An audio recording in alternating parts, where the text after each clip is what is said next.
Dans la suite du prologue de la règle de Saint-Benoît, il est question donc de la manière d'habiter la maison du Seigneur, le royaume. C'est à la fois une détermination à agir selon le bien, selon l'amour, qui est sans doute la condition première, et de faire en sorte que rien ne vienne faire obstacle à cela.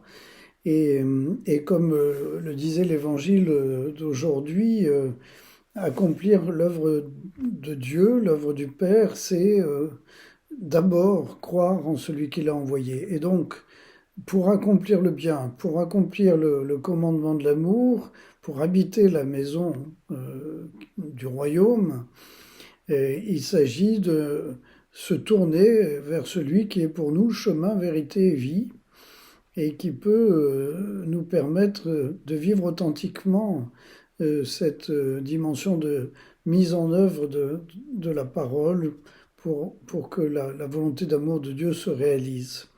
Et de cette manière-là, il n'y aura pas lieu de se glorifier de soi-même.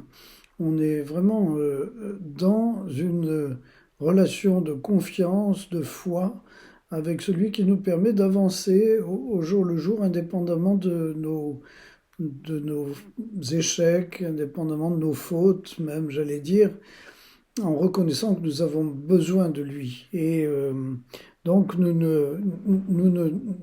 serons pas tentés de nous glorifier de nos bonnes œuvres, de notre bonne observance, d'une manière d'être, comment dire, fidèles par nous-mêmes, mais nous serons vraiment dans la reconnaissance que, participant au Christ, tous ensemble, nous le rendons présent au monde et nous permettons à d'autres de participer à ce bonheur de la maison du royaume. C'est par la grâce de Dieu que nous sommes ce que nous sommes. C'est par la grâce de Dieu que je suis ce que je suis.